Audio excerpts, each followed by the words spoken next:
Brother Java, over to you. Ole Chandoni Ladar Saridemi Somli and Ya Father Magan on Soyan Khan, Jumahi Boy Dolo Nicovel Pumpuya. Imani Lam Chesor can name money over and tear that in dog my can. Boy Lulu Maya Pumpui Low Boy Zogalonia. Bonita Sela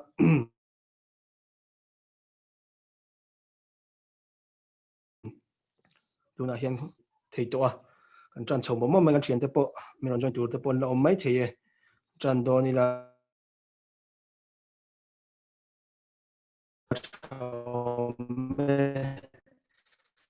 you Mizo Bible study local zone by Krista Megin Chibai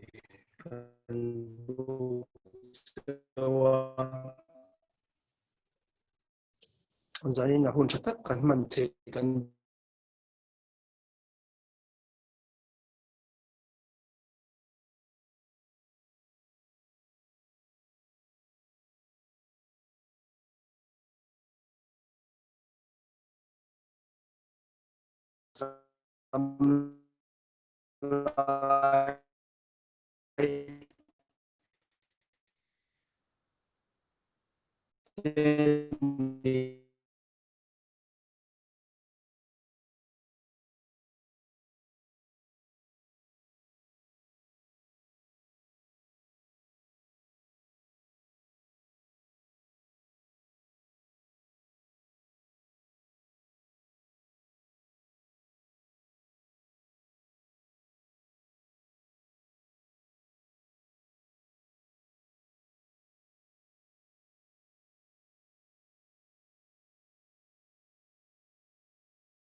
Hello,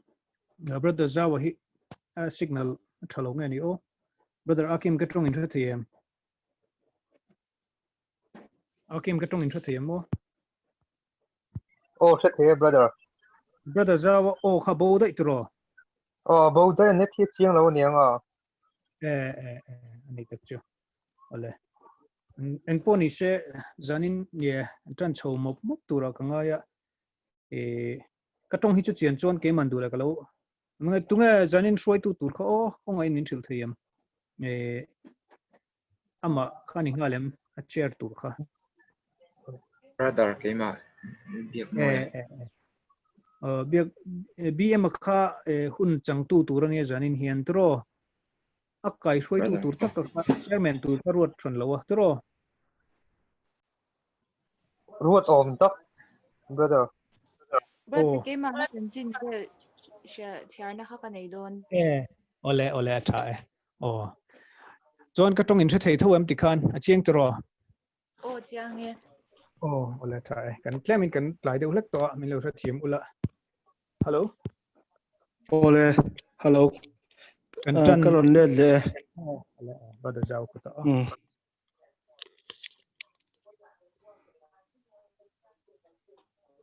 Ole ka some kan che loka Bible chang kan chiar khani engtin nge in chat ka shelo eng poni sela ya hian Bible chang hi kan chiar zawanga chang som ni paruka chang hian kan chiar le ange unau te ko na chau hi ngai tu te uti salama mi fing tam takte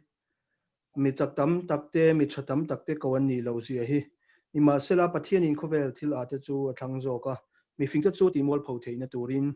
tin pathian in khovel thil chak lo te chu thanga thil chak te chu ti mol pho theina turin tin khovel thil chia le thil musit om te thil om lo te nen lam pathian in thanga thil om te chu engma lo wa siam theina turin chu ti chuan pathian ma mi tu ma anin chuang thei lo wang tang som thum pakhata chu ti chuan an ziak ang khan a chuang piang in lalpa chuang ro se tu kan chiate pathian in kan zatan mal min som sak ro se amen ole tu na chuan sister Rebecca kan so manga zanina Bible study min Hruaitu tur brother BM chan chin toy soina le ma tong trai sang na hun an mangsela tha ome sister Rebecca om chuan som ngalang Oh, cô hin sẽ thèm ô. oh acha Ale, ani chuanin zanina Bible study min Hruaitu tur hi a chan chin tlang pu hi kan share chhuak anga zanina Bible study min Hruaitu tur brother Lalbiakmawia brother BM hi pupa chunga fapa ni in si phira akhusa tuna hian Ripans Bachelor of Pharmacy B Farm 6th semester azir mekani kumsang ni somperia ta khan pian tharna achanga a Bible changai na tak pakhat chu thufing de bung thum changa le changruk I thinlung zongjong in lalpa ringla nangma shiat na ing matsu I kong zongjong ama sherengla I kong te chu ako mu zelang che ti hi ania hla him zinga chuan khongai na makmoi le duom Amazing Grace angai na hlebok brother BM hi le khabucha chiar na satakania Bible tiam lova le khabunangai na chu The Normal Christian Life Watchman ni azia hiani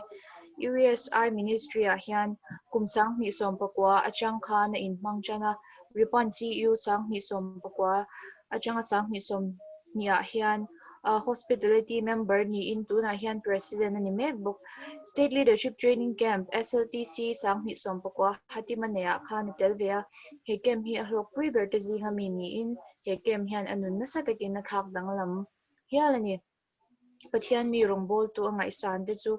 Billy Graham CH Spurgeon le Paul Washer te anni brother BM hi in ngai tlom takle in thashung takania ayu pate za thiam takania Pathian thu share le soiho hi nuam mati emema lockdown sunga USI ministry hnuaya USI Mizoram hnuaya Zoom Bible study shangshanga hian harsan na bi kan nei lo chuan atel zia chin ani in Bible study min shrai thei tur hi kan lom hle ani du sakna kan hlan ngal ni e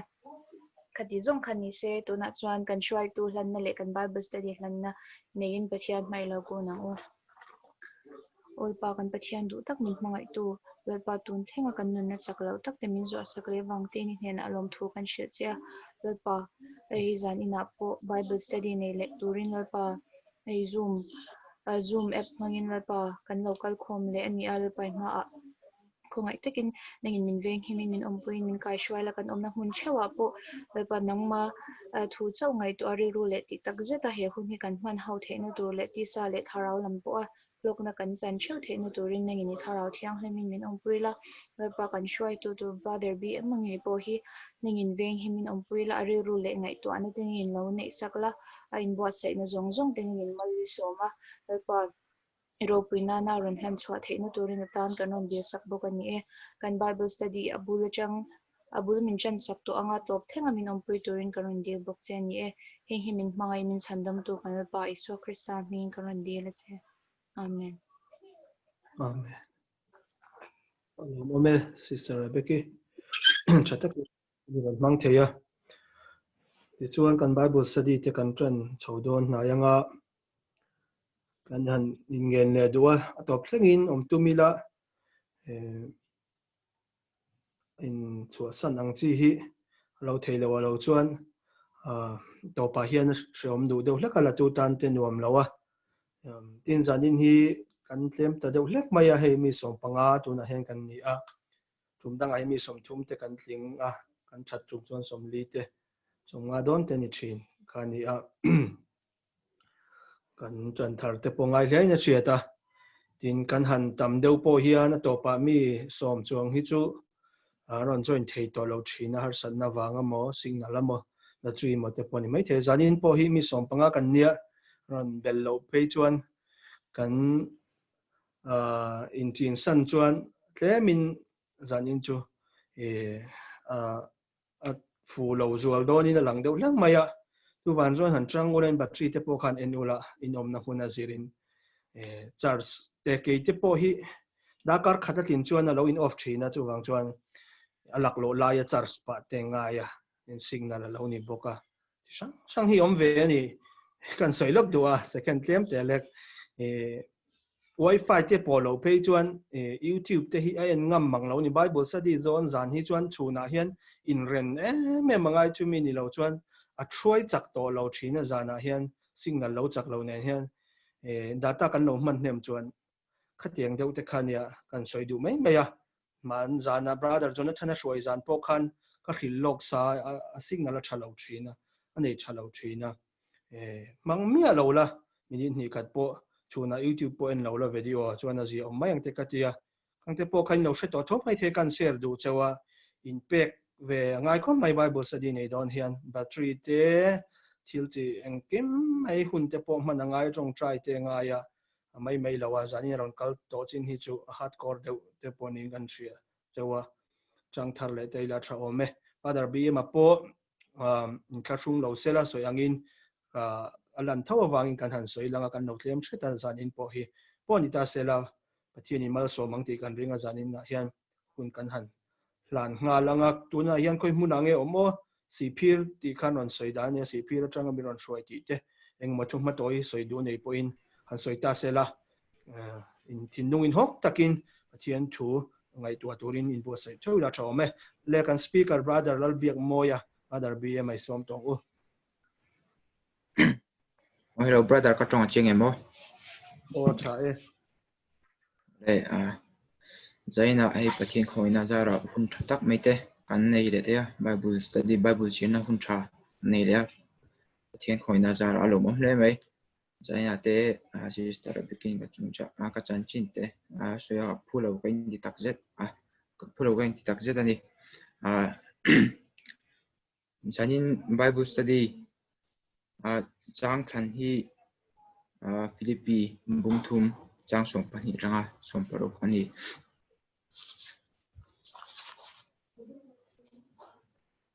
ole Bible study kan tran tak tak main sai thing le tun jan hian si phir tang karon shoi theini ti khoi na zara chuan kan tran main kan Bible chang kan Zirtur te sister SP khan min share sak thei chuan lo mo ta sister SP khaw mem o hello Ome. ale sister SP kan so me Sakyan tu tiang ni melongai tang o. Philippi pung tang som pani tanga chang som peruk. Motoring inti kanilova from kim toring inti po kan hiklo. Krista miman sanju kaman theida lomo. Di in a umin ko sok ani. Unaw te u mana kin ngai lo. Ama ero chu he thil pakhat hi ka tichin nung na mathil om te chu thek nila mala mathil om te chu banin Krista iswa pathian chung lam ko chan lo man muturin yam sin lam chu kapan chal chal ani chu ti chuan puiting apyang chu tiang ril rupu ini omang u tin engkonga po ril rudang lampu in lo ni chuan chu po chu pathianin ala shati rang chu engpo ni sela kan fencin atang khan ma ison ze lang u kon kan bible chang mo som lo se amen ale o zaina ka Bible chang ron hi atpui atan chuan tenchin atanga mason ani deuh maya tuna kan hunte kal deuh to kan tran han mo menga tuna kan Bible study hi interactive Bible study kan ti o ai patran mang kan mang don ani tuna chuan observation atang kan tran question number 1 ka sister Leticia khan miro ano sakse e Bible tu kan zirau tur hi question number 1 a chuan engkal manga ziak nge ani ti ni a eng literary form nge eng gender nge ani ti kha chan thei chuan chat lama khan changila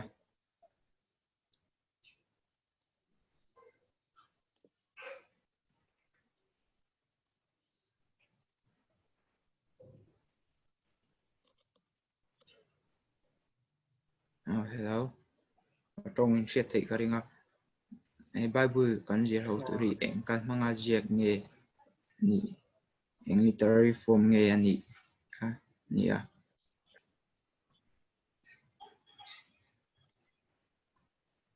brother Jonathan discourse aron tia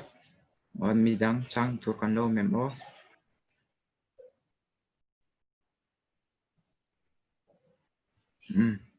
discourse aron tia brother Jonathan dikani discourse thungai tu hauna thuzir hauna discourse ni chuan question number 2 observation question number 2 tan chuan he Bible cha hian tu tenge kan hu eng character tenge kan hu tika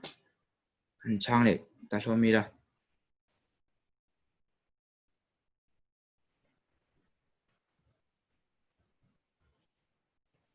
chat lama khan chan thei chuan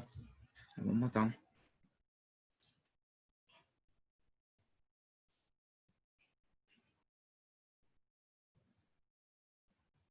brother Jonathan Pathian aron tia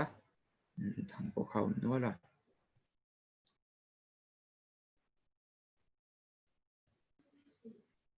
Iswa brother Akiman Iswa aron ti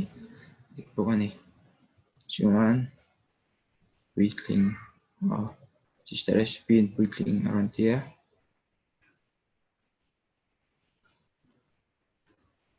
unaute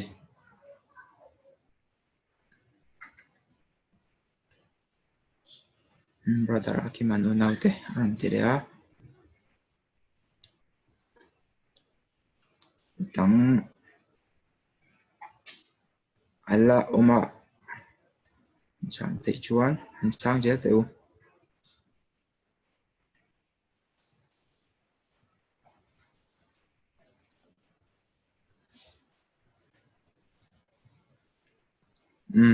ndu to kan yang hi eta kan anau chu mi atu soina te ani anau Philippi mi ten hena yang lawani chuan question number 3 analo nga kan kalenga he tu zia nge khoi huna zia nge ani ti analo le question number 3 observation question number 3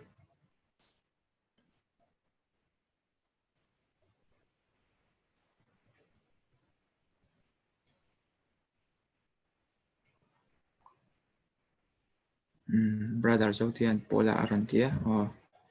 antikani chuan khoi huna zia nge ti ni question number 5 ka khoi huna zia nge ni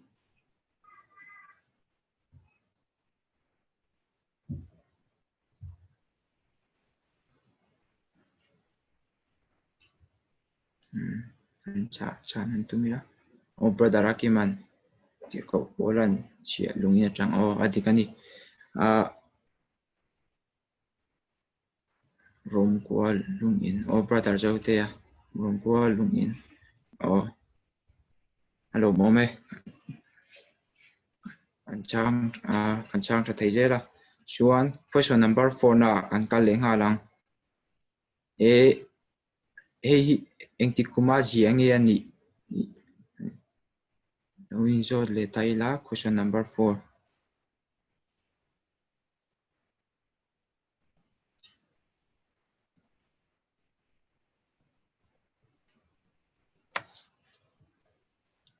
brother Akiman edition berun lai ya dang kan lo chang tu dang kan lo memo dikani aji kum takhi jiang lawa ang law sa chuan edi somruk pakhata tanga somruk pahina hun borvel inen jiangi chuan observation question pangana kan kal leng halanga thu hi ang banga jiang nge ni tirko pola hian ang banga jiang nge ni noin zo leila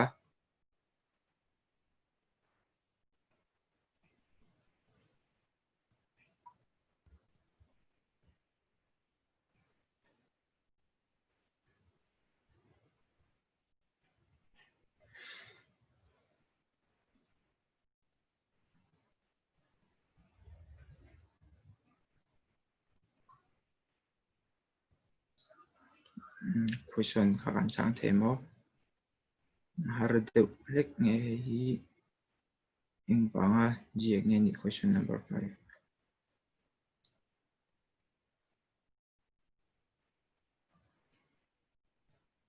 brother akiman Philippi kuwa ko fran hap tran puinan ron ti o dang kan me mo sister Leticia in puina ron ti to ani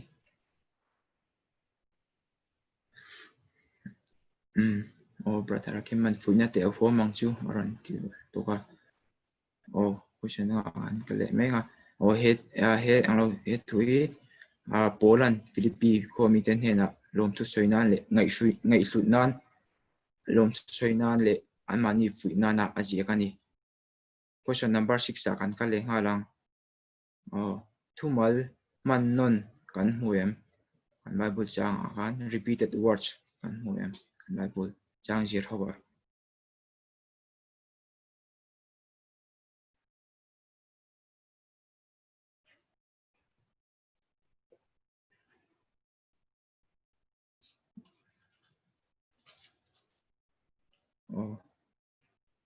brother John sister tete thil aron tia brother John and Krista brother Akima man aron tini chuan adang alo me mo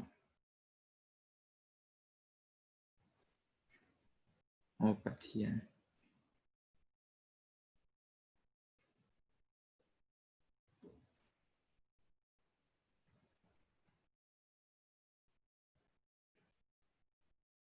ti po kan ho ani chuan adang chang tu kan lo me mo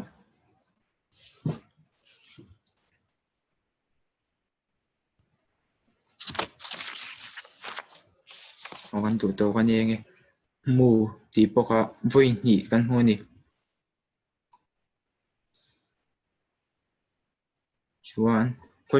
observation question number 7 na kan kalanga thil ti soina verb kan huem thil ti soina verb kan huem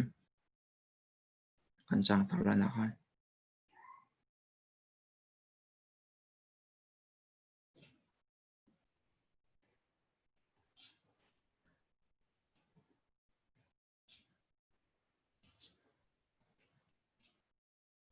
malampan pan ngat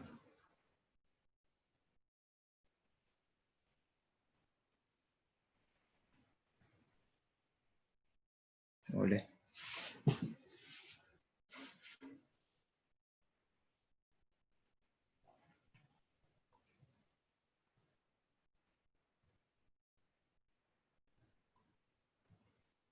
kan tu to kan yenge question number 8 observation tana to berna thuin ka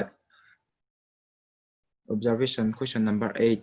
thuin ka contrast kan hue kan le kan chang je hawa kan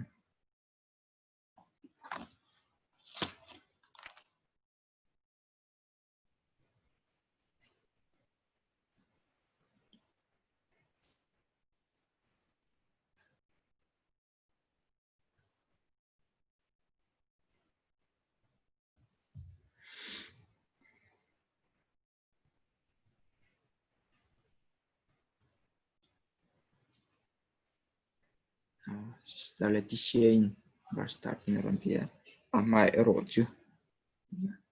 nuwa kan lamathil umte malamathil umte ti khatil contrast thei til in kal ani vale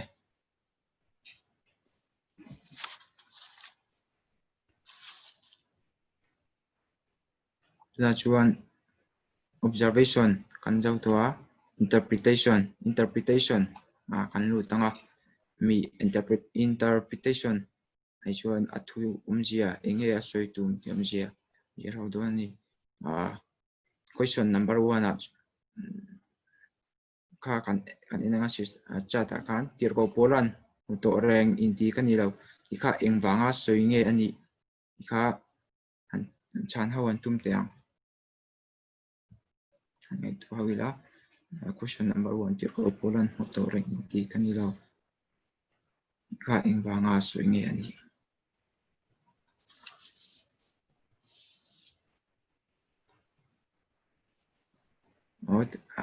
chat lama chan ka har sa chuan voice po khan thei maila mani unmuting soi mấy nhỉ xe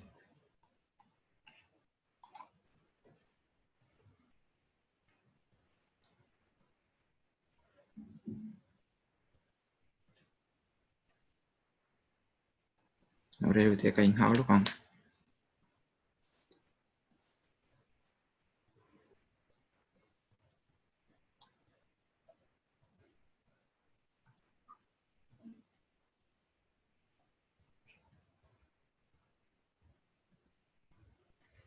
sáng tôi có năm lâu mà nhớ mọi người vẫn sẽ mấy nhỉ mà bố lần một tổ rèn in tí cái này lâu ta cần mua tiền sản chú bố ta cần hoàng hiền bố là hít thở đầu là mà bố mi pui ting tak chẳng sang ta cần ya thiêng him là mà bố mi pui ting tak mi ai bạc sang anh em rồi chú mi đang phân anh ta sang lấy em rồi chú thì cậu bố là hiền tu ở trên sản chú pham kim lâu gì soya tumna le soya tumna nia malam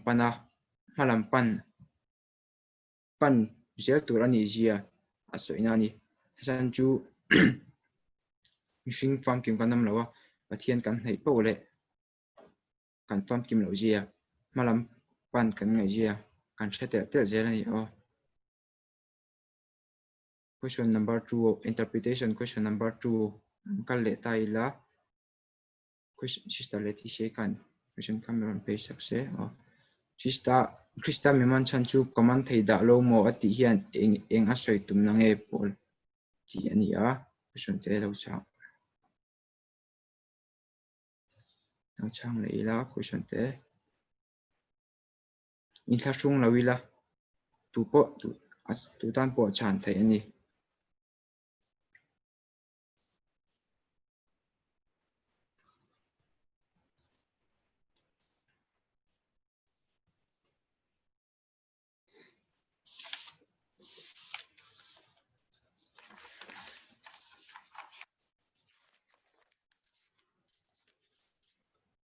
an bare veo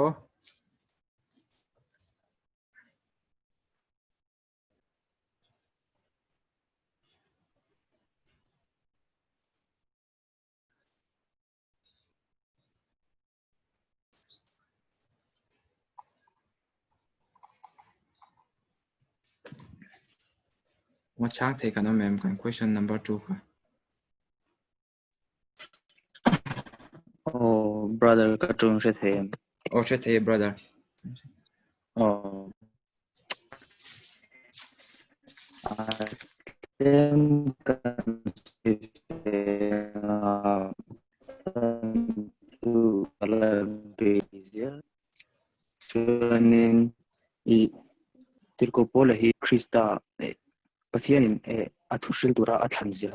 athan khatilo ting thei turin pathianin akau chan khatilo ting thei abel zok aron spen mani ria ole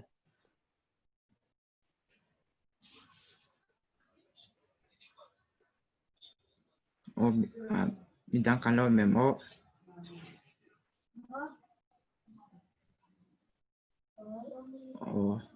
chang tu dang kan to lo ni nge ole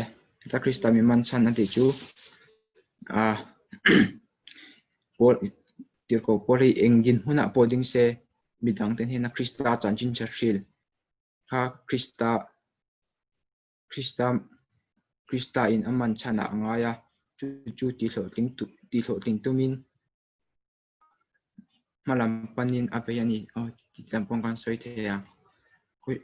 question number 3 kal le tai la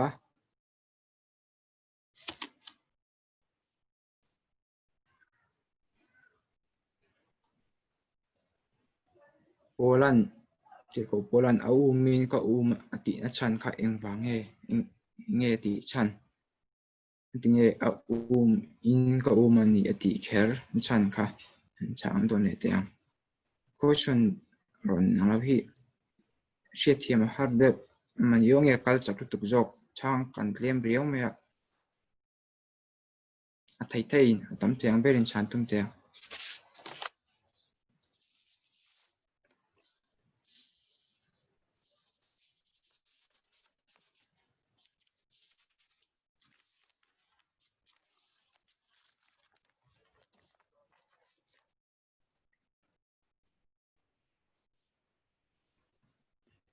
Oh.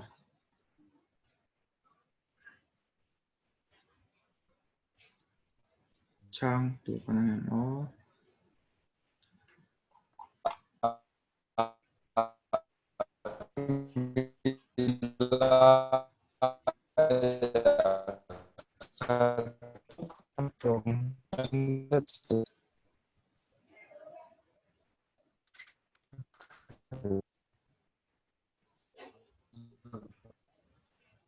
Brother ít trong chiang lâu thất mày. Anh let thi check up mày. Ole brother thì khăn nó chết thấy chưa? Kami min ka mà đi chan chu thầy to bắt chua kami Krista ina ti tura ti kami aman chan naka mà ka mà ti hlot ling ngai turing thầy to ka chu ani ti na khani to min ka shit tim dana Ole alo mum to brother. Chat lama po khana chan thấy dễ ra nè. Thà sung là win sang dễ ra.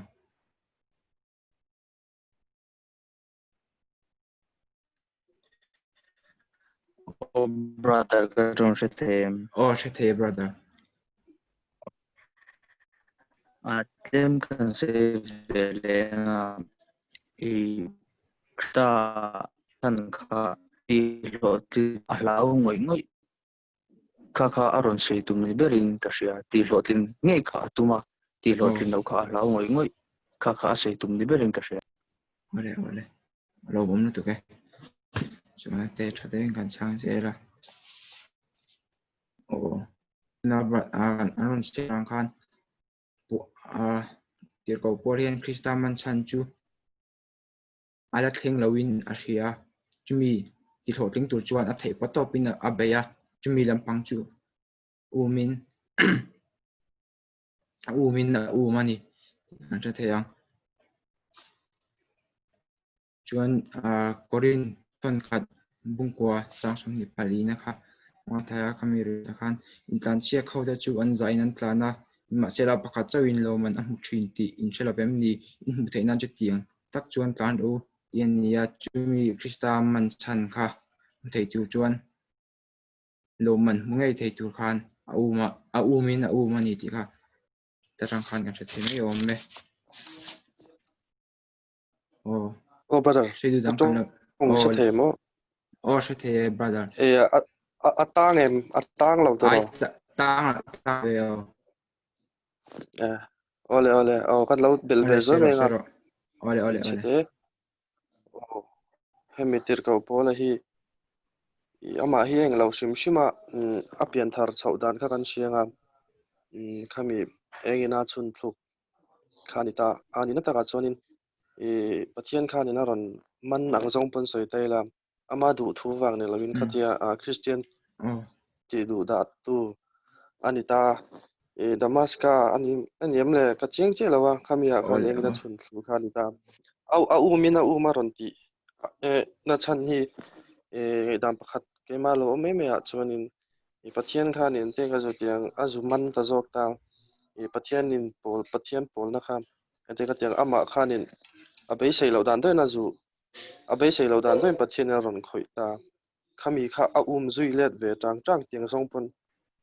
tuan om thein kan sia chu te chu karon bel be zo ni so alo mum tu ke ole ating ye Bible study kan nei hian mi pakhat ngei dan chaw ni lo mi chi sang in kan ngei dan kan soi ka ta tang kan ngei dan thar kan nei jera chumi awang chuan kan ngei dan te kan idea te ka share ton zeila chuan ke mani a hlok na tam tak alo om to ani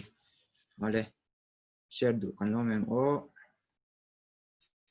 soi du nei kan lo mem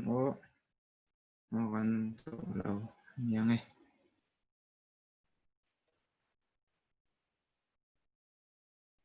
question number 4 ang kang interpretation ring tu na nung lama thi rom te theng hila malam pan ka hli engting ta ka pui mo nge ani ti ni a thei in chan han tum te ang ring tu na hian nung lama thi rom te theng hila malam pan ka hli engting ta ka pui mo nge ani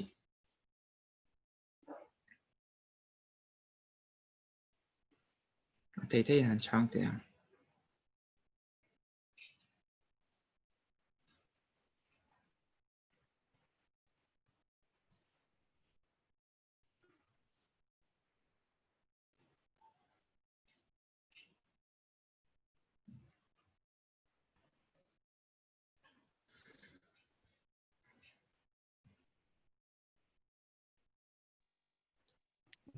Oh,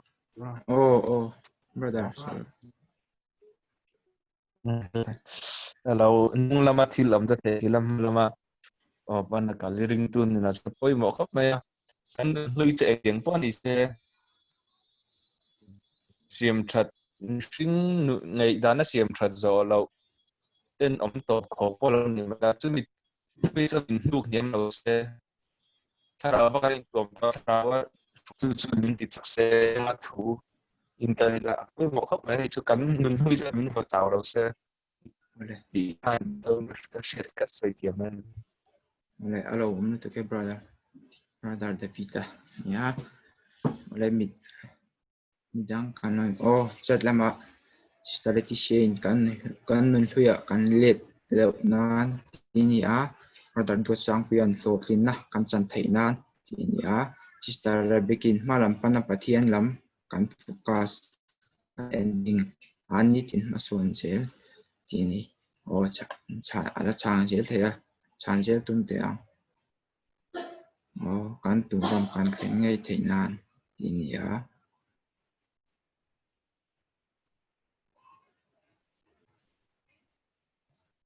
chang tu kan la me ngo midang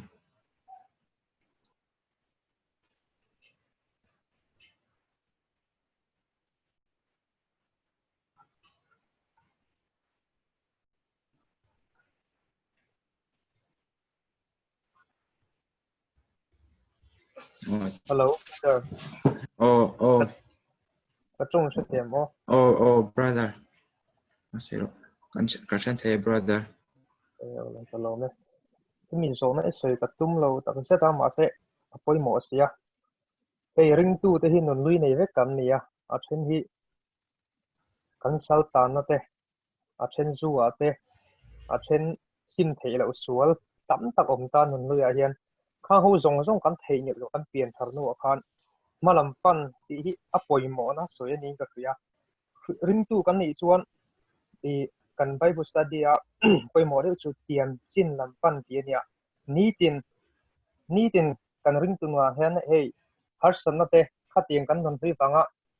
kan boi to lo nan thei ngela malam pan ti lai taka isu kan focus a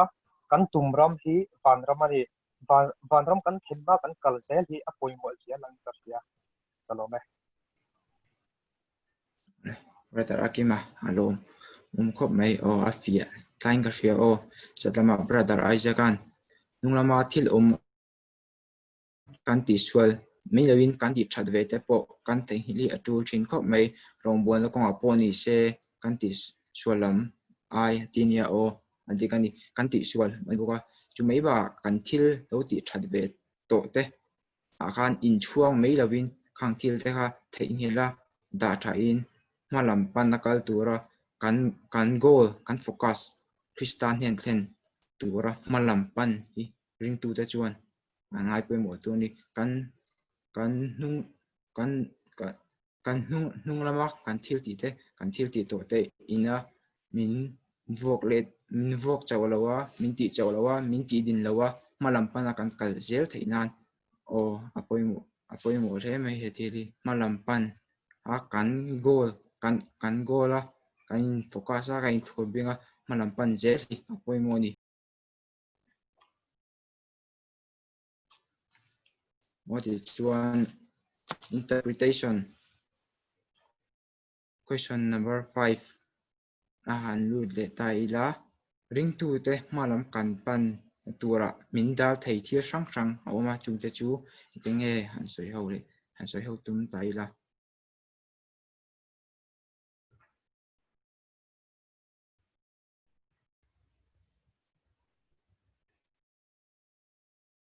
sung lawin soi ho le tiang u cha da chang pon voice pon soi thei veke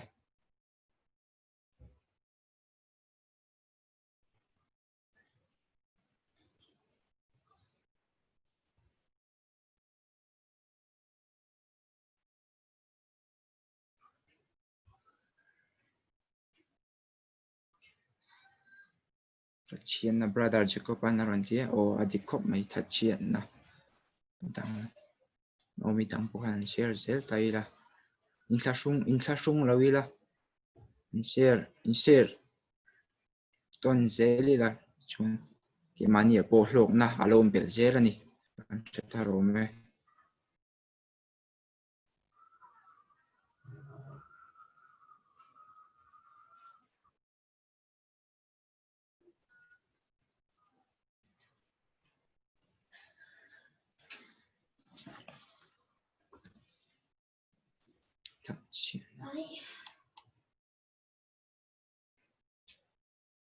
no sister bikin kan chevela engpo hian indal thein an nei vek yan pra chuan social media chung kwa te point theng chu mai ba ka mani kan in ne lawin sigi ko mai sister bekin Oh brother atarakim kachum semo se the brother zero a bible chang base tak chuan hemi tak hi chana ha sign ka ke ma se ring tu te ti ani tha kan ka ngai dan ten share du entil non electric current te hi i man chang kai na tu wa chon phone charge nan te kan manga atang kai em ma se machine kutin han khoi ring te rai thi theina thlen te ni chu i thil chang kai deu si kha kan chen ani te thang ni ring tun na po hian ni tin phone te kan mang thuina social media te thil sang sang ni chu a che zo kan man chuan i kan ring tun effect te ni chu ma se tha zo kan man chuan kan ring tu na he tu na pon zoom mang ten bible study kan nei ta kan chang kai pui em ta ni chu khate kan man chuan a hlok ta ni chu khatiang chi khan i tha anga lang rong bona te po hi kan ring tu na hian i suwa tel lo na pathian tharau thung ka shuina ni lo chuan i ring tu nun hi a chak thei chong lowa chu wangin heng i hei dam chung ko sangna e kila i israelite kan ni ta lakina na kan zonga nga bedon chang te kan nei ron tan tam sak chuan khatiang ringot pathian ber kha boipui lo khan thil dang a be pom chong chong kan boipui na ma khan kan ring tu nun hi a chak lo thei ani kha apoi mo lain ka sia ke ma chuan chalo me alo na me brother akima chatlama brother jana an kan hun kal to a kan thil thati te awanga in chuan na le chapona hian in ti ma son lo tu ani fotrin ti ni odi khop mai ama kan huang khan mu to reng in ti kan lo fam kim to reng in ti kan he kalo thil pola pon ring tu tam tak te hi fam kim to a ingai mu to in ngai tam tak kan thina hian ke mani kan kal zel na tur kan hun kal zel na tur hi kan halam pan tur kong hi atiping emema chapona te hian min he thina ke mani thato ka in hria na te hian ke mani hi min voleta malam kan pan na tur kong hi min dal thina ni mi mani thato ka kan hria na te fam kim to ka kan hria na te hian min voleta mi chuan kan malam kan kal na kong tur kha malam pana kan kal tur kha min ti thron op thina ni ti khan sister SP chatlama mani in da hiam tlat na te mi te ti ve theilawa anga in ngei na te be don na te po aram thia dikho ma hei po hi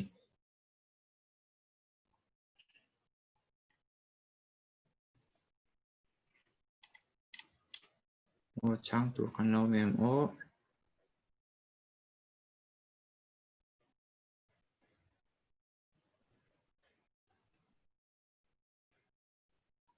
reu in kham le ila tunami kha interpretation na tan chuan kan du tok to nga interpretation na question top na ber tur ania hei kan zo trap to in thlasung lo ila hei arei don lawa kan tuna zain kan bible study hi thei in kan thei angang share tum tlangi la thome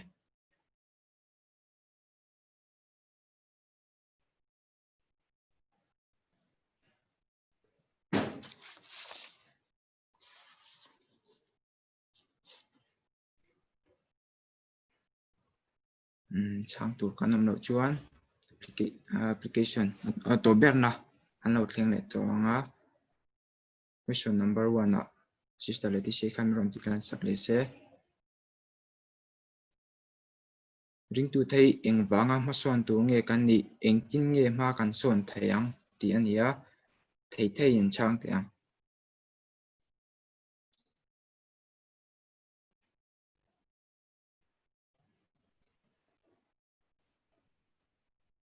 in thla sung lo in chang je thai la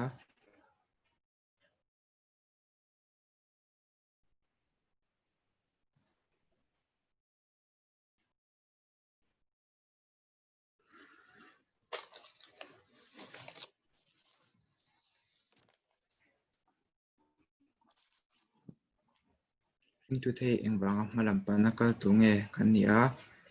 eng tin nge ma kan son theiang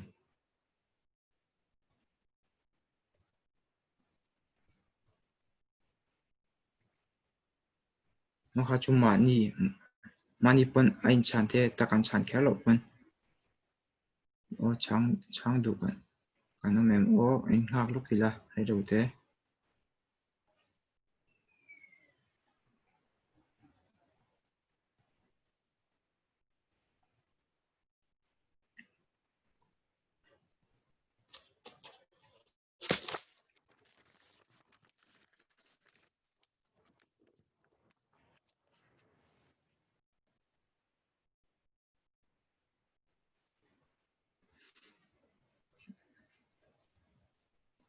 chang du kan nó mem o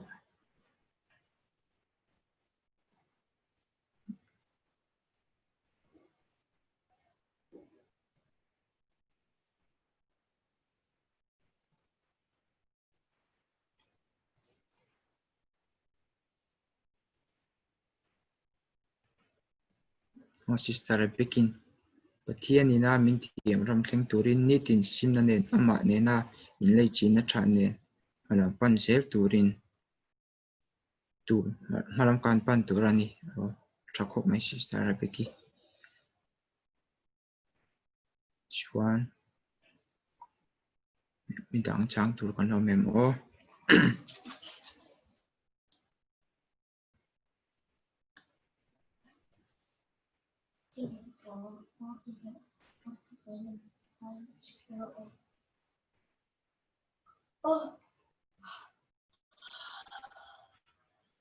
in thla sung lo in chang se đi la thei thei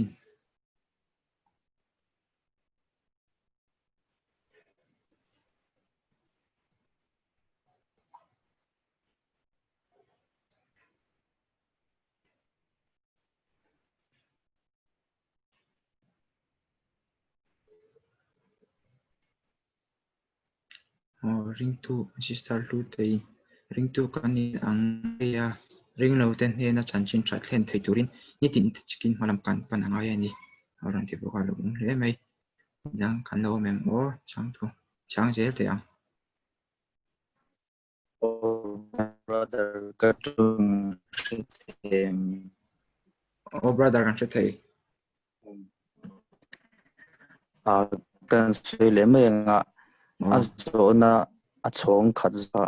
ring tu hi engwanga mason nge kan ni ti ring tu chu masona malam pan ni shim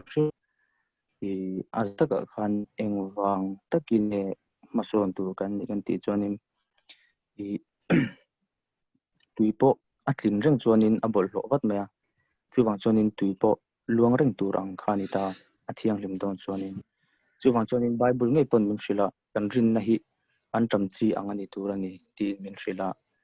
chu antam chi chu le kan thea arun cheka athang lian thin ta chu tiang che chu pathianin ring tu nuna nundan tura arun se nia chuwang chonin pathian thu ani awangin ring tu mason hi i kan sual kan be ina konga tele hetiang reng a hianin ring tu mason lo chuan atu le chuwang i kan rin i antam chi anga ang zeu ani a pathianin min hrila chuwang chu ani han ti mai tela han chui tang ka thiam lawa i pathian thuin na sei in an ale brother Jona kan lo me o sister ti she in chat lama talen talent ti pun te khin thua tang po khan ma son tur kani chan alangin ka hria antia o hi poia ti khop mai chun brother akiman ring tu te kan ma son thei dan tur ibera ka hria chu thara nun ti chak nan ni tin chot tak kan lak thei nan isuan en len dun trong trai bible share fellowship right time etc malam pan chung zela thu taka kan nam hi apoi mai ka hria tian o alo mong ko mai brother akima an santum zel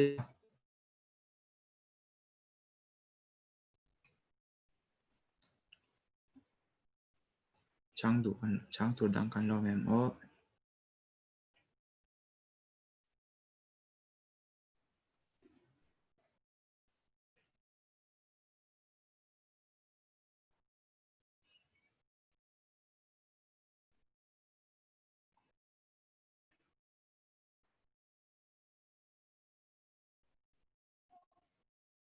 Oh, hello, brother. o Cái tôi sẽ thấy brother ô, o se the à bắn lâu rồi. o À, brother đây, se the là một lúc ô gần đầu sang về lại rồi mình thì bố lần nó trong phố hiện in, mà son hay tắm cốc mẹ ăn tí đây đồ à, chăn chú, na chung thu nu khanin anania kapathian na tirta, je chú bố là kha tira chuan te gan tiang, ring tu tran tir, heta piang hi mang khani ve a, ti khanin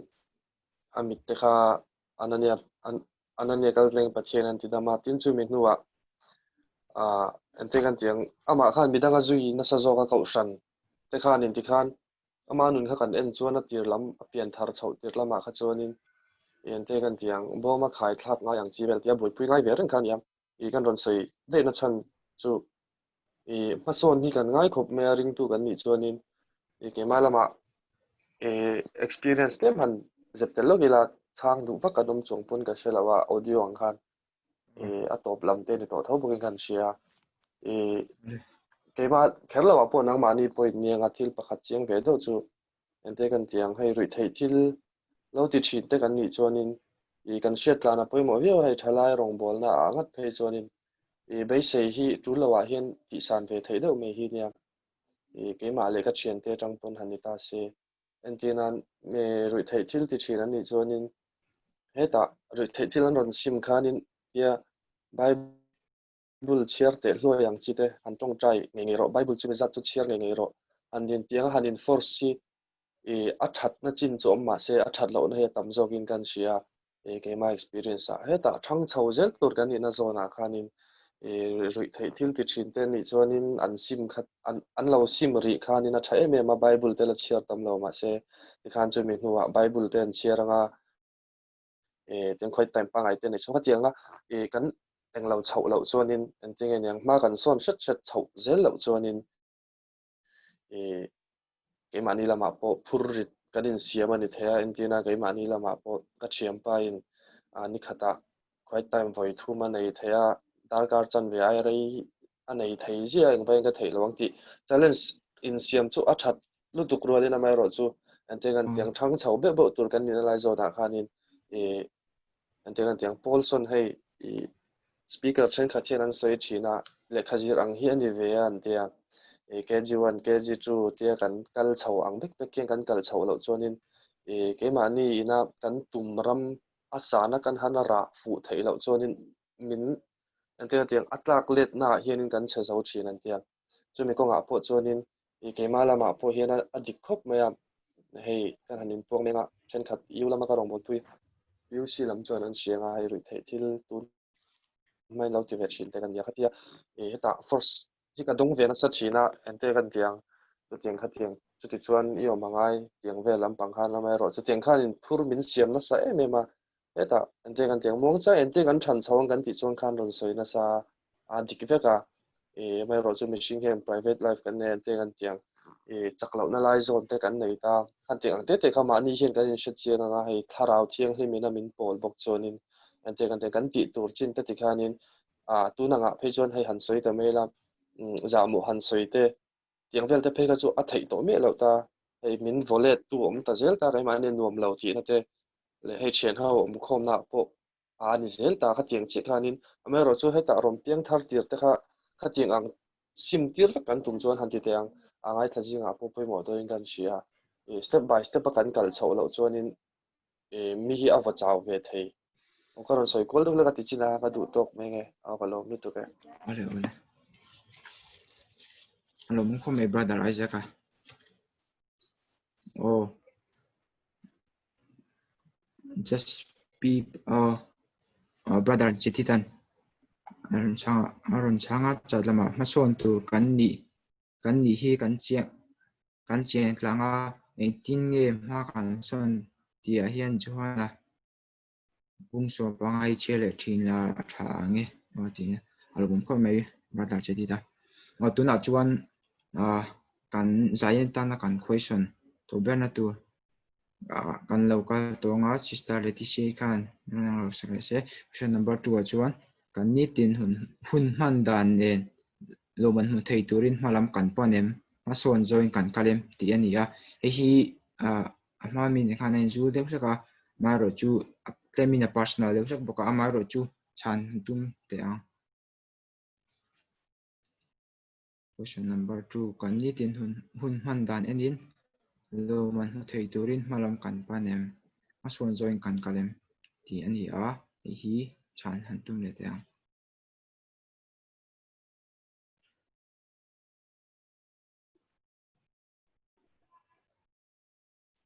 oh brother kan lo soi tlang lo mai ka anh zui zui thấu xia in mia kha classroom na win zo na kha hay poi mo long khom hay su private thil man nin zo ngai ang chi kha ni nge la kan ron soi chun zo mai ngan chin mi ngai zul don thon kan sia tum khat chu min bel tu thin kan pastor hi reverend la sang bera hi ne tu na agency se director nom to ta ani hi ka kom ate min kom ve thin ta kan ron pian thar chau tir ve lam pang khanin kan ron soi du chan chu amana zona a chan dan pakhat ron soi mai kan duwa chu tian an zota lap song sakhi apoyem tin an zota zona chu ta chan dan a chonin apoi le poi lo kha soi chong la mai ro chu ente kan tiang kan hlasak tu le hlasak du kan hlasak du le du lo tur te kan sak om mia kan ngei lo chu ke ma ni hen kan sa chiang ber ti lam pang zong khana ron soi ta chu poimo hle me hata reverend si chan chin mo ti te na an lo soi hemi pian thar na chung chang hi tlem ron soi le tai la mi pathiana pian thar tak zet to chuanin swal hi asim lo thei lo ani zok hi tia te kan tiang ke ma ni struggle ngai chu hai bo bai ngai chu tam tak o manga me ro chu mi pathiana pian thara tharawina ama anei to chuanin swal khoi kha tan a thei lo zok ang hian a ron soya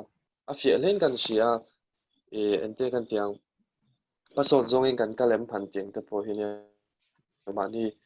en let zel kha poi mo yawa me ro chu tharawina min shuai chuan ma hi kan tum lo do kan lo son mai hian ka sha thin ni ke mala ma chuan ente kan tiang kan nun kan han chui ki ren eng tin nge tun din mun ka thlen thei le ke ma ti chu lo tharawin bin om pui ni hi ti lampang zo ke ma nen thok thin ta chu ta tang chi chuanin ente kan tiang pathian ni kan lo choi moi thei thin ani heta thil sim du enge moni kan nei ta ke ma ni na machine na tanga sim kan duwa kan sim hi chuanin pathian ni ro pui lo fo me ma pona ching ma me ro chu pathian pui na ni ti kan siat na hianin pathian ni min choi moi tir china a zo na hian ai mil che lo mai thema ro chu paril ro ron no mania awan on saitel vele zo ni chu kalo mu tu ga ole brother Isaac alo mum thin he mai oi chang du ban question to ber ani boka classroom la win chang sel te ang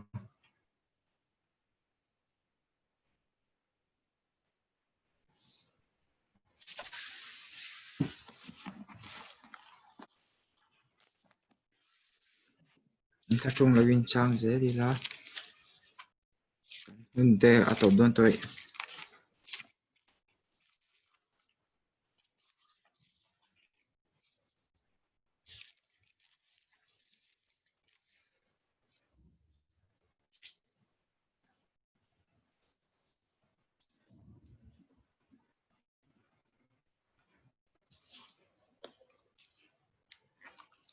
oh brother Jetidan Johanna bungthum changsom hi pakhat na hi min ti chak tu le mani in finan lo mang thini la kadu khup mai ti ni a Johanna bungthum changsom hi pakhat chu ti kan hmuwa ai mai ro chu tu po thil dik ti apiang te an thil ti te pathian awanga ti an ni ti alan nan enga an local thin ti ania le mai brother Jetita chang tu dang kan lo mem brother oh hemi sister he zone che chu ni lo win na se hemi zui tho ni ya ka sha chu I heta marka bung li chang som he paru ka changa som he pakwa ti lo check te thin thuwa khanin I le hian na ma in ra aron chwa thi na tir vera akung chi ni hnuwa chuan a vui tin chi ni hnu le a avuya chuan bu pang pum chu ni ma se ra chu lo hin bula ka lo hun ta ka wangin thwa chu for hal thi na tia ti khami cha khanin enge pathian rama lo than dan kha cha pakhan aron lang ta ni khane mason tura kan be lo chuanin enge kan ke mani ha kan rin na khan kan na het tok lo enge mason tura be thil tha pathian lam a thil tha ti kan du lo ti du na ha kan na nei lo chuan he ke mani la ma khan in fi angai tam tak kha lo le om ina kha an thenga chumi a chon he changa career ron lang le chu ma se mason chu du ma ila ma min son tir tu chu enge ke ma khan ka ti thei awani lo chi chu kan tua ma se ron than tir tu chu atopa harvest min pe tu chu pathian thil ti thei na zo kani thara kyangin zo kani te ma ni lo win tia khan he mason du lo tu ma han ni mal taka mason tu ma lo be ya he pathian lo ma khal hi kong tam takin om ve thein ge sha chu ta zon ka ti tu chu pathian thuwa in sia ama tu ne ka pathian be ki ani ti ka zil chiana khatia ka ti tu ka lo ti ve beka mason na zo ke ro chu pathian changa lo chok tu ti in sha na ka helai changa bu hanin apoi model thein ge sha alo mom hle me sister ready she ma son tu chuan ring tu kan nia ma son tu kan nia amer chu ma son tu chuan pathian ne na kanin ka kan relationship ka athat angai ni pathian na kan relationship athat lawa rin tu dik kan rin lo chuan cholang tu dik kan lak lo chuan ma kan son thei lo ani rin tu dik isu krista ringila kan personal relationship kan in lei chin na kha that chuan ma kan lo son mai ni chat lama kalau ti poi khom mai kalau hu sual polani brother Jeti an johna lekha thon pakhat na bungthum changsom hi phati kan chia lenge du takte kan ril ruin thiam lo min chan ti lo chuan pathian lama kan huai ani ti ti ani lo mom lu tu ke brother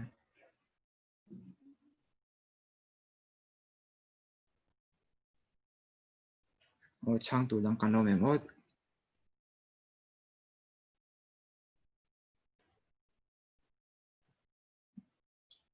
te to nai tu chang tu dang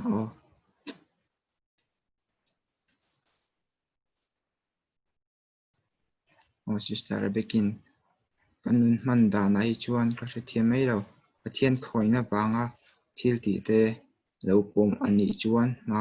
son be zela alo mong kho mai sister beki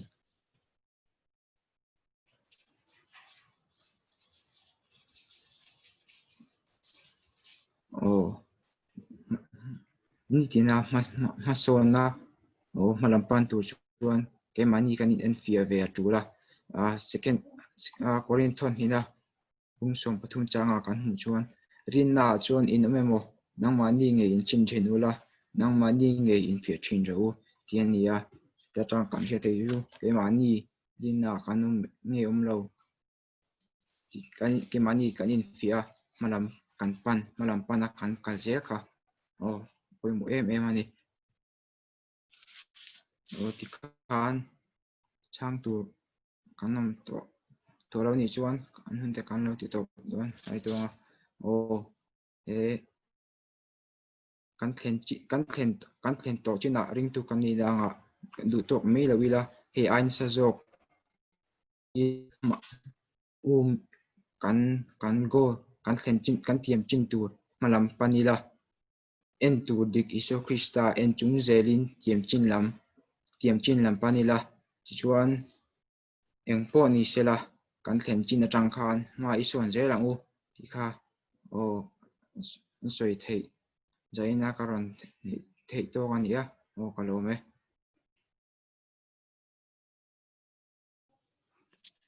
hello mame brother BM chata kini ron Hruai theya kan tui tlang te poina shia ta ngai nom ka ti hle mai ron soi keu maya poimo le mai zona siam te kha tok ve maya thianin Hruai hle che ti shia theya hun te kan han khar do nanga minute ni khate ro chu a conclusion te chu kan ron ti anga hai ka soi ho talo ke po soi ho chak do chu ani kha chu kan nei ve a zona khan le zuala brother mark te hian engemo an khai khom du te nem ka hrelawa brother jedi te khan engemo chang bible chang te kharon feed book chewa lomom hle mai tin mi som ni le pali mi kan no ni ta kan han pun bel le boka lomom in ka shia ma kan son natur kan zira a hun tak ponin ka shia poimo le maya kan thlen chin atang khan mai son zelang ini a kan ti khan i bok nen khan kan ti lai taka kha ke mani USA ya po lo podlut deu thlat tamai ila zanina inon soi vek to bok nen karon khan na chuan USA ho po hian EU te je po en kan thlen chin atang in ma ison nang ti te point han lo ta ila nung lama thil om te chu the ngil ro ti tlat maya hei Bible study kan lo nei to zong te po kha that taka kan lo kal to te achanga mi som nga kan nei to zong te po kha soi po chi to lo za thak to ni tu na kan kan ti that zel lo chu ani ti mai tiang number hi chu apoi mo lo kan ti na ma ro chu lem zel taila pathum vel chau te ni taila quality a thalo po ni theya quantity chiat chuan quality po ka hong theya chu wang chuan thil tha kan lo til to po ka the ngil vek tur polan min ti wangin kan lo rong bol to zong kha kan the ngila min vo chau tu ni thei don chu wang chuan tun hun le kan hmalam hun hi poimo wangin zan hin na po hian practical deuh takin kan ron khar duwa thanem ngai takin EU te EGF te po Bible study te po hi hanon chang thar leila kan duwa kha sister la te si te ponan ron soi lang zewa midang te po in pathian hi thok tu tak chu ni ti kha oma khlai ka kan ron soi zok tu chu pola khan chiang tak mai lo soi thlat maya kein ka phuna apolovana choma pathian in than tira ni atiani pathian rong kan bol na tharau bo te ta na kan tho na te ke mani tharau ta na kan tho chuana po hian kein ka phuna apolovan tuina choma pathian in than tira ti ang khan kan ti tur chi na kha tir lam se cha kana om ve a pathian thu kan zir hote kan ngai tu hote in pol khom na kan kalte kovel thil kan kalsante kan thut ve ngar te po kha abul chan na pathian thu ke mani kan plant na te polo ni theya chom te poina omzel the chong trai na ten a than tir tu chu pathian ani to ani nunga thok tu ka chu pathian ani an thu amaro chu kan ti tur oma tuna po hian kan ti tur hi tam deuh ang hian a lang ve thawani ti tur kha tam ve ria maya ka thei top chuin zan huna po han ti ila ma son lo te kha chu in ron soi lang zok mai tu in nge talent ti pung lo te nen khain ron soi lang zoi boka ma son lo ti na nen boin ang deuh tho mai talent ti pung lo kha chu to pa chuan pon khothim chale ha thian na pon na chang tho mai ni a tiang te kha karon soi lang vele zanin huna po hian ma son lo hi apoi mani ma son lo a kha a thalo ring tu na chuan hlo om ti te point han soi taila a tho me zanin chu hun thatak kan mang theya next le a po Hruaitu tur kan ro in hril lenga Monday le huna khan thane ngai takin han kal khom le ila in Friday zana Bible study combine polo om le don boka chang ila kan duwa he aki batte ho po abi takin biam le aki mai kan fak deu le kamin lo sathi mula an thul mang lawa te sepiti mai tiang neu neu po hi an kal 5 mai English congregation church thlengin a thaleng kan sia exam te pon nei nak tu ka te po tin final year exam tu te pon ni a kha a challenging ve khop maya pathian po in mala som ngai te po kan ringa tun huna hian nei third semester le nge ni helai junior pani ho apo hi kal lo te po i kan nom non paya exam sarma ka khan exam ngai ri don lo te tia poni se nge kan problem ki kan the thei thin lawa niam zong hi chuan kal zel lo ila han back zo hi chu mama ro chu nge ni 3 step backward 3 step forward until le ang dawin voi thum vel back thak hi lo oma kan chan chho hun lai tur taka Bible chang poi mo tak kan zir thei kan nom hle mai kan han soi ho zong zong te pathian mal som kan ring za ina mother bi em po big takin chunga kan nom hle a pathian mal som zel chero se amen le tu na chuan kan khar don to anga enge moni kan iji patang han soi nga yamo han conclude ngai brother mak amom tu kam ni ka tan soi ngai omem lawani chuan closing prayer ha kan kal don anga ole zanina hei hunchep takara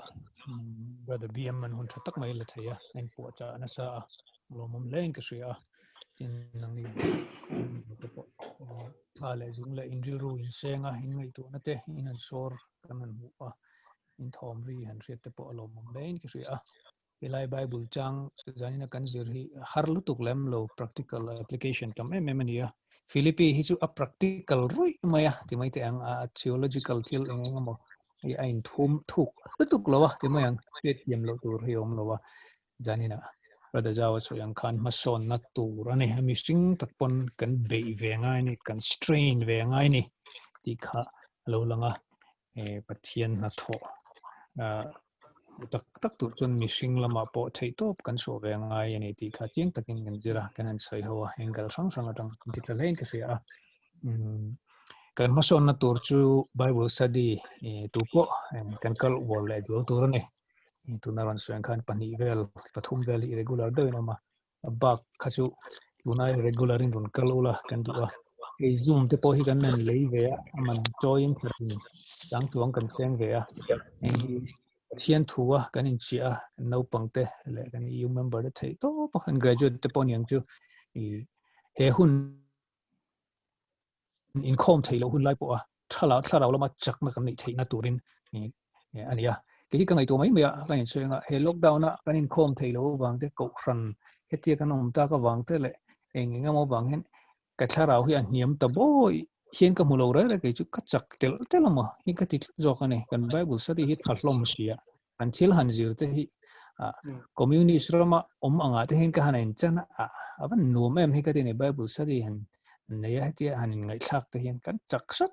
tong trai na te kan neya in kom lo kha thai ti na ni lovin ti thei om si lo wa ti bak ton ma jong ni poril ru pui ting tak puin jan ne tang chuan Mizo Bible study hi kan tam hlu ya na ti nge ni combine na hin kan om thad du tlap lo he chan hi kala thei lo wa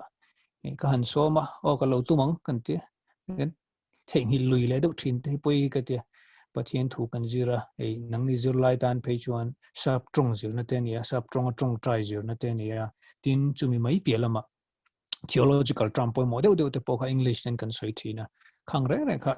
zur lai dan chon in zir na khani ngal ve ka ne Friday jan hi chuan rontel ram ula janina rontel zong te hi chu ka du khop mai ti ka kan soi du a to pera chuan pathian tharawa kanin ngatanga pathian in thil dikle thamin ko mu te hi mi shring tak point kan strain kan beya kan ti vengai ni polan hei tuna ron zia ka henin chiang em ka thu thuang de ra tharau thiang lim na tho ka nga ka ati hau lo ne ka beya ti ni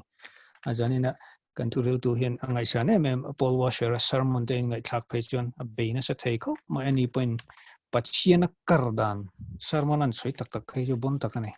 chu wang chuan nang ni poi kan in kara in beya thile thau pola hemi kan thil buan tharau lom thil hi kan ne ve theine turin tharau chiang him thil thi theina kan ne theine turin in thei top ka anin sor bing le ta ula mathaya bung som pathum ma chuan ro phum ruk char tu chuan ro phum ruk amwa tha ti ema alom lutuka a avahoa te chuan ane zong zong athala khami rampum ka leita pop maya te chuan nge anti kan ti chuan he chan jing thra pathian ram thu in hriati a phurom lutuka chak oma kan nei zong zong kan hun zong zong te kan sum le pai le kan ni ne te kan talent khang zong zong poka khata na invest tu khop khan min tu ne thil thalu tu ka ne pathian ram thu le chandam na thu hi ro pui lu tu ka ne ati kan that chet mai mai ka pe lo a ati ka pe lo kan la hu chiang lo em me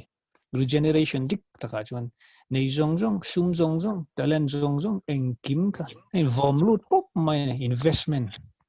ati ne chumi tur chuan jani na hin nang ni po ka som do chewa kan invest tam po le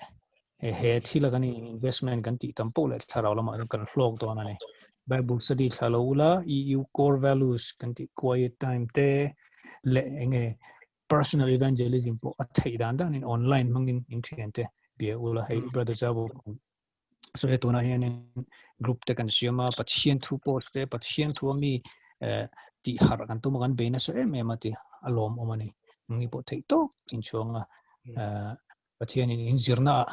in thin lung du jong in zirna tan in momok te chu alo supply je don chone in hun man dan in thiam po chon ram le fel nei da masak po chon ti ka kan soi duwa khat chet na te dong da na te peilo na te le khang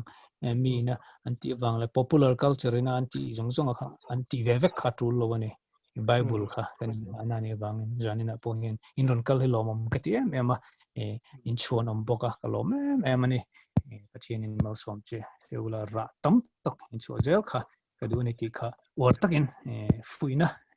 nge in relate che lo do in ka kan thu sei ne no se kanan lang pui thun kanan sei ne chu kalome alama me brother maka encouragement chatang mai menon nei sak theya le kan hunte kan lo du to don nga zanin hi ban la ka kan handa na a engemo zai shuai tu terem chan lo na kha om tan maya kan zai thei don lawa poni sela brother zote kan so manga kan EGF member ani ani hi SLTC dultanga neya base camp para kan than khani a tuna hian sar zote ani a na to neya pathian thu boi pui reng reng in om boka lomom khom mai brother zote a om chuan tong trai na hun ka na hun mi han man saksela chu chu kan hun top na ni ngalang so mangle ole hello in shethemo oh shete brother ole kon pathian ma ilo kunong o pathian ma ilo kunong o all pa kam pathian mai tu zaina hun thatak te USI members te EGF members le EU member te hun tha min pe a lom thu ngaron suye tun thlangin kai Hruaitu thatak te u te min kai Hruaitu te nang min pe a inne na lom thu karon suye tin an member pui nangma lam a ngai tu na seng nangma ni zon chu te thurol pui tur te I thule la Zirtur te olal pa na min pe a hengi mal somna wang te hian lom thu karon sei boke tin hun thlangin kan tlin lo na ang ten olal pa nangi min kalsan lowa I kho ina kan chungi lan chu je la wain lom thu karon sei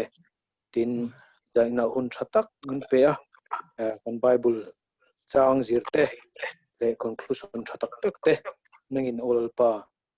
mal min somsak karon dile tin kan unaute exam ma chon tur ten oma antan resel na te fin na te antan kan dir puya tin kima ani ti tu thewa te ol pa nang ma hrenga nang ma lal bera I oma idunga kan theinan kan zawai min chun pui tho kan ron dir boke engki mi thuni se kan thil ti sul zong zong ngai damna karon di le chu zong song chu kan lal pa Yesu Krista min karon di le amen amen lom ome brother zotia dan chu lom om le mai dar kwa le minute khatania kan na in bye ma dang chu mo ti ro in du len video te an onula minute khat chu in mang chanan hun han mang ila lom om le mai brother bi ma kan lom le mai brothers and sister te video non on zele mang cha ula hun po kan mang thiam via we zan in chu mang cha zele le mang chau le lo lu ta ni mo la chin khan nom lo zo ya pu je ti ta po ron join le the ye Mang cha ve te kha mang cha ule sister rin chani po lo tel the mo ni hi khoi college nge kha any ti me cha le me